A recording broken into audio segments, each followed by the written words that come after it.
ஆராதனை வேளை.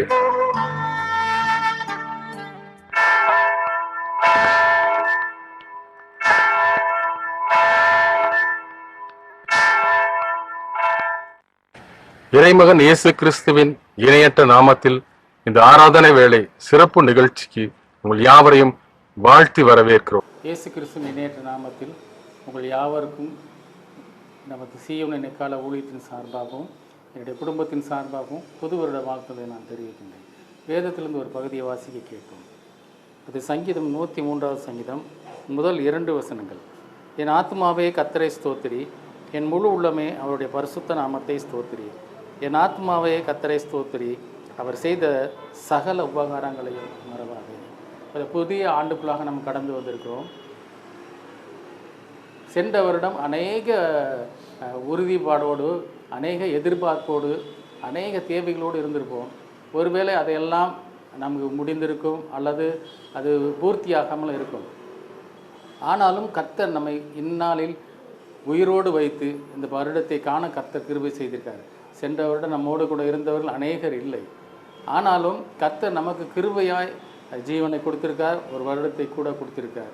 அதற்காக நாம் நன்றி செலுத்துவோம். எத்தனையோ பிரச்சனைகள், எத்தனையோ வேதனைகள், எத்தனையோ காரியங்களிலிருந்து ஆண்டவர் நம்மை காப்பாற்றி எந்த நாளில் கூட நம்மை காண செய்திருக்கார். இந்த வருடத்தில் நாம் என்ன செய்ய வேண்டும், நாம் எப்படி இருக்க வேண்டும் என்பதை நாம் ஆண்டவரோடு கூட நாம் உறுதிப்படுத்திக் கொள்வோம். சென்ற வருடம் ஒருவேளை நாம் ஆரம்ப நாட்களில் செய்த உறுதிப்பாடுகளை நாம் தொடர்ந்து செய்ய முடியாமல் இருக்கலாம். எப்பயும் புது வருடம் என்று சொன்னாலே அநேக நம்ம என்ன செய்வோம், கமிட்மெண்ட்டு, அநேக ப்ராமிஸ் பண்ணுவோம். அப்படி இப்படி இந்த மாதிரி இருக்கணும், நான் வேதம் வாசிக்கணும், நான் கடவுளுக்கு முதலிடம் கொடுக்கணும், நான் இப்படி இருக்கணும், அப்படி இருக்கணும், நம்ம எல்லாம் நினைப்போம். நான் சிகரெட்டு குடிக்கக்கூடாது, நான் தண்ணி அடிக்கக்கூடாது, நான் எந்த தப்பும் பாவம் செய்யக்கூடாதுன்னு சொல்லி எடுப்போம். அது ஒரு மாதம் அல்லது 3 மாதம் 5 மாதம் வரை கூட ஒரு வேளை போகலாம். ஆனால் அதுக்கப்புறம் பார்த்தீங்கன்னு சொன்னால் அதை ஒன்றும் செய்ய முடியல, ஒரு செயலில் தொடர்ந்து நம்ம அதை செயல்படுத்த முடியலை. அதற்கு காரணம் என்னன்னு சொன்னால் நம்மளோட வாழ்க்கையில் ஏற்படுகின்ற சோர்வு, மன அழுத்தம், இருக்கிற பிரச்சனைகள், குடும்ப பிரச்சனைகள், நம்ம சூழ்ந்து இருக்கிற பிரச்சனைகள் என்ன செய்யுதுன்னு சொன்னால் அதை நம்ம அழுத்துகிறது. ஆகையினால் இந்த காரியங்களை குறித்து நீங்கள் என்ன செய்யணும்னா ஒரு நிலைப்பாடோடு இருப்போம். ஒரு எடுத்த உறுதிமொழியில், ஒரு எடுத்த நம்ம ஒரு உடன்படிக்கையில் நாம் உறுதியாக இருக்க ஆண்டவர் மட்டும்தான் நமக்கு என்ன செய்ய முடியும், கிருபை தர முடியும்.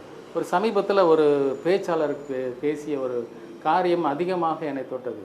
என்ன அப்படி சொன்னால், இந்த நாளில் நம்ம 2G 3G 4G 5G என்று சொல்லி அநேக நம்ம அட்வான்ஸ்டாக, அதாவது நம்மளோட வாழ்க்கையில் முன்னேறி செல்றக்கூடிய கணினி பகுதியிலும் சரி, உளவியலும் சரி, கம்ப்யூட்டர்லையும் சரி, நிறைய காரியங்கள் நம்ம பார்க்குறோம்.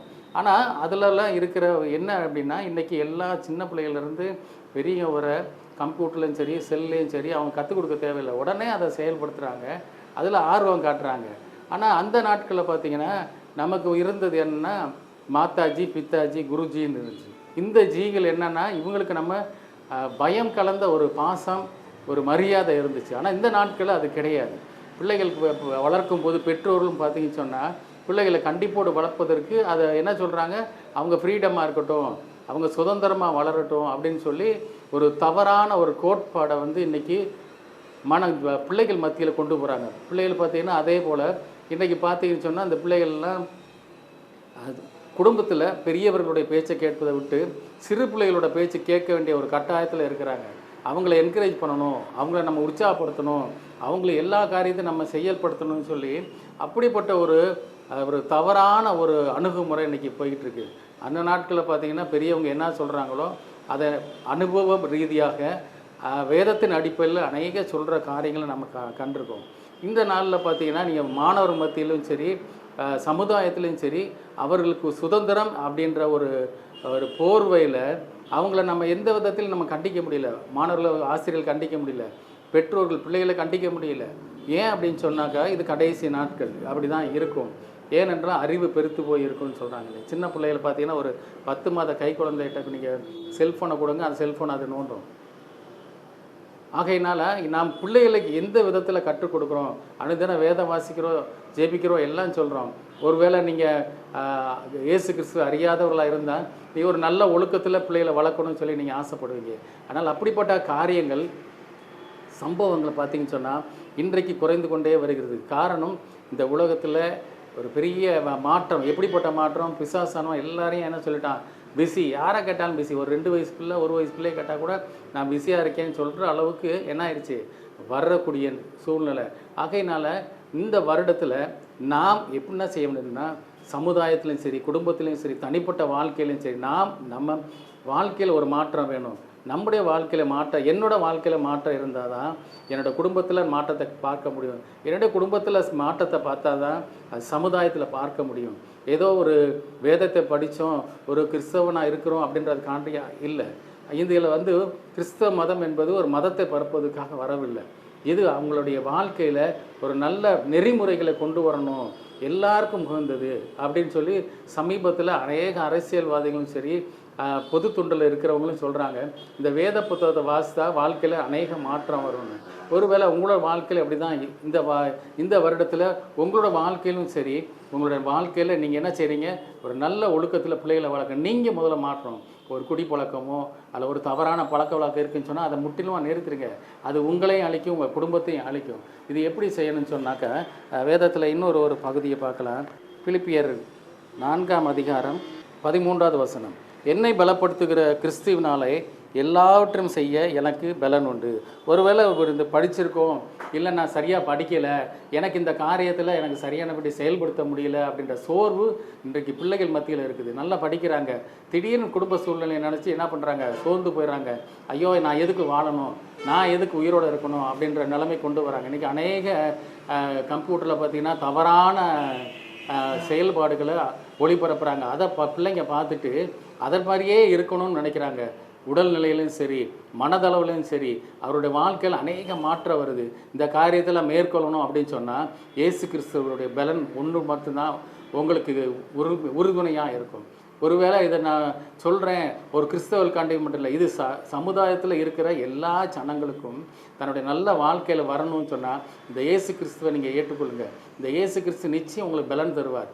ஒருவேளை ஐயோ சரீரத்தில் எனக்கு பலன் இருக்குது, என்னால் எல்லாம் செய்ய முடியும்னு நினைக்கலாம். ஆனால் மனச்சோர்வு அப்படின்றது வந்துச்சுன்னு சொன்னால் எவ்வளோ பெரிய சரீர பலன் இருந்தாலும், எத்தனை விதமான ஆகாரம் சத்தான ஆகாரம் சாப்பிட்டாலும் சரி, இந்த பலவீனம் என்ற ஒன்று வந்துச்சுன்னு சொன்னால் சரீரத்தை அழிச்சிரும், மனசை அழிச்சிரும், வாழ்க்கையை அழிச்சிரும். ஆகையினால இந்த புது வருடத்தில் ஒரு புதிய ஒரு உடன்படிக்கையை நம்ம பண்ணுவோம். என்னுடைய வாழ்க்கையில் எல்லா விதத்துலையும் நான் மாறுதலை கொண்டு வரணும்.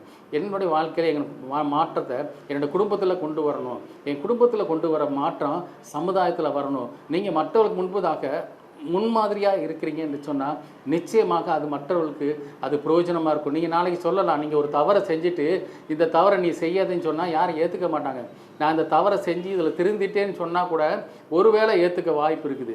ஆனாலும் நீ அந்த தப்பை செஞ்சிட்டில்ல, அதனால் நான் இந்த தப்பை செஞ்சுட்டு சரி பண்ணுறேன்னு கூட சொல்லுவாங்க. ஆனால் நீங்கள் அப்படி செய்ய வேண்டாம். உங்களோட வாழ்க்கையில் இருக்க குறைகளை வெளிப்படுத்த வேண்டாம்.